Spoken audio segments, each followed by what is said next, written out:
Good morning.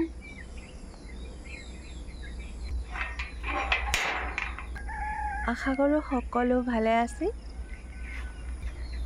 আজিৰ দিনটো সকলোৰে শুভ হওক তাৰে কামনা কৰিলোঁ। কিবা এটা কথা চিন্তা কৰি গোটেই ৰাতি মোৰ টোপনি নহ'ল আজি। মৰ্ণিং ৱাক কৰিবলৈ আহি আছোঁ।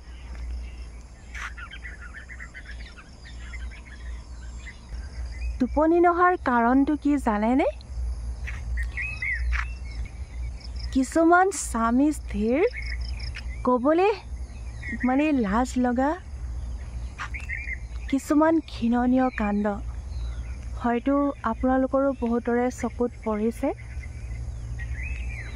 মই এটাই ভাবোঁ যে আমি অকণমান সচেতন যদি নহওঁ, আমাৰ সমাজখন ভাবেনে কোনফালে গতি কৰিছে, কি হ'বলৈ লৈ আছে বাৰু? আমাৰ পাগালৰ ৱাটাৰ ছাপ্লাই এইটো চাওক।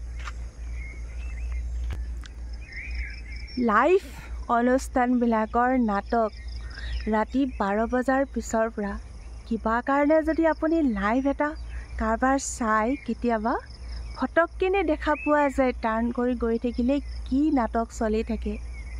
মই ভাবোঁ তাতকৈ বেশ্যাবৃত্তিটো বহুতেই ভাল নেকি, য'ত এনেকুৱা মোবাইলত ৰেকৰ্ডিং কৰা নহয়, হয়তো খোলা গোটেই অল ৱৰ্ল্ডে দেখা পোৱাকৈ। সেইসকলৰ বাৰু ল'ৰা ছোৱালী নাইনে বাৰু? ফটককেনে যদি মায়ে কি ভিডিঅ' বনাই বুলি অন কৰি চাই বাৰু কেনেকুৱা লাগিব বাৰু? টকা ঘটাৰ কি সহজ উপায়।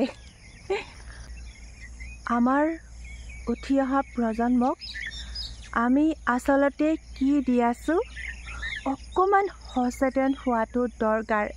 সকলোৱে ভাবে হয়তো আমাৰ কি দৰকাৰ, যোনে যি কৰে কৰি থওক, আৰে কিয় কৰিব তেনেকুৱা? অসমৰ বাহিৰৰ কথাটো বাদেই দিলোঁ, মই আমাৰ অসমৰে মই ভিডিঅ' চাওঁ প্ৰায়। এজনী ধুনীয়া ছোৱালী, বোৱাৰী হয়তো নতুন, কেমেৰাৰ আগত এজনীয়ে পজ দিয়ে, এজনীয়ে কমেণ্ট পঢ়ে, কি ষ্টাইল, কি নাটক, কি ক'ম আৰু। অসমীয়া ছোৱালী এজনী অন্ততঃ এনেকুৱা আচলতে আশা কৰিব নোৱাৰি। মই এইখিনি কৈছোঁ, মোক উল্টাই প্ৰশ্ন কৰিব, মই কৰিছোঁ তোৰ কি ন, এনেকুৱা কথা আছে।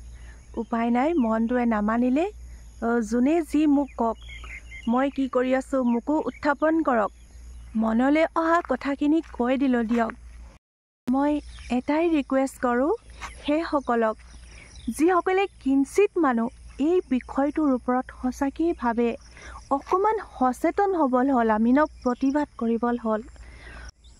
কি সুন্দৰ নহয়নে আমাৰ অসমখন?